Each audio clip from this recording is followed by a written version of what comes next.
Everyone, welcome back to my new video. তো আজকের ভিডিওটা হচ্ছে আমার হোম ট্যুরের, মানে আমি কোথায় বসবাস করি, মানে আমার রাজপ্রাসাদে। তো এইটা হচ্ছে আমার রাজপ্রাসাদ, এটা হচ্ছে আমার ছোট্ট একটা রাজপ্রাসাদ যেখানে আমি থাকি। তো এইটাই আজকে তোমাদের সাথে আমি শেয়ার করব।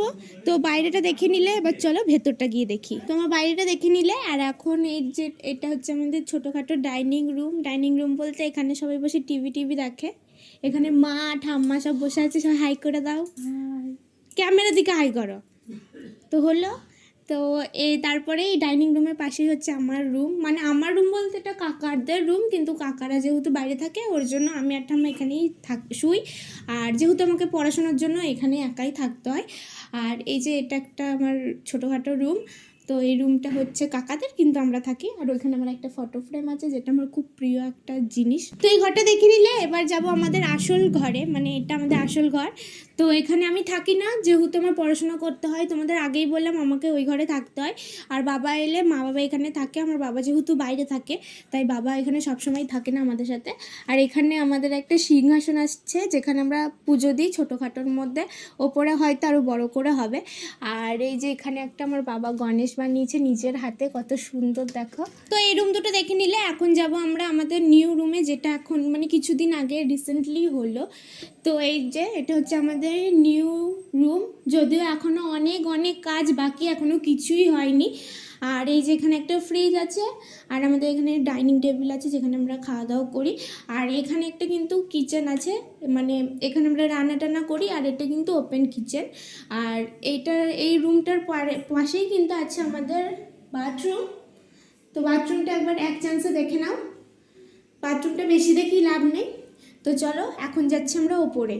তো ফাইনালি আমরা ছাদে চলে এসেছি। আর ছাদে উঠেই যেটা আমি তোমাদের প্রথম দেখাবো সেটা হচ্ছে আমাদের ডাইনিং রুমটা। আমাদের ডাইনিং রুমটা অনেকটাই বড়। আর এখানে কিন্তু একটা ব্যালকানি টাইপ আছে যেখানে বসে থাকা যাবে।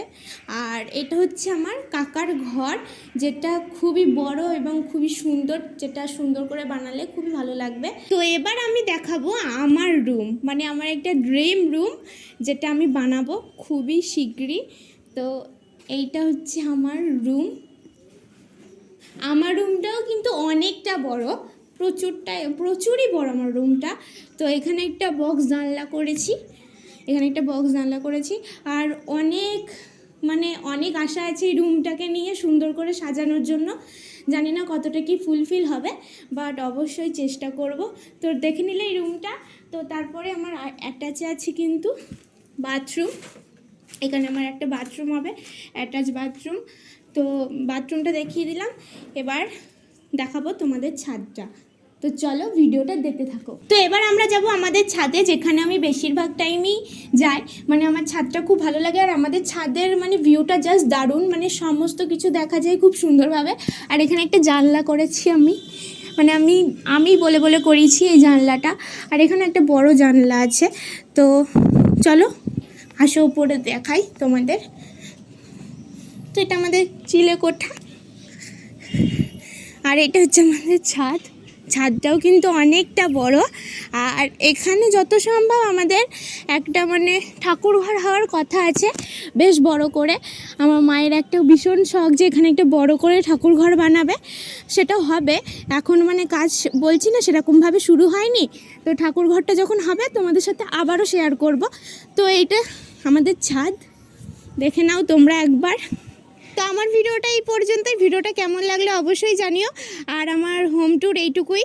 আর আমার মানে রাজপ্রাসাদটা তোমাদের কেমন লাগলো আমি জানি না, তবে আমার রাজপ্রাসাদ আমার কাছে স্বর্গ। আমি এইখানে থেকে যা শান্তি পাই, আমি হয়তো বড় 5 স্টার রুমে গিয়েও সেরকম শান্তি পাবো না। তো আমার ভিডিওটা এই পর্যন্তই। ভালো লেগে থাকলে লাইক করে দিও, আমার চ্যানেলটাকে সাবস্ক্রাইব করে দিও। আর দেখা হচ্ছে নেক্সট ব্লগে, ততক্ষণের জন্য টাটা।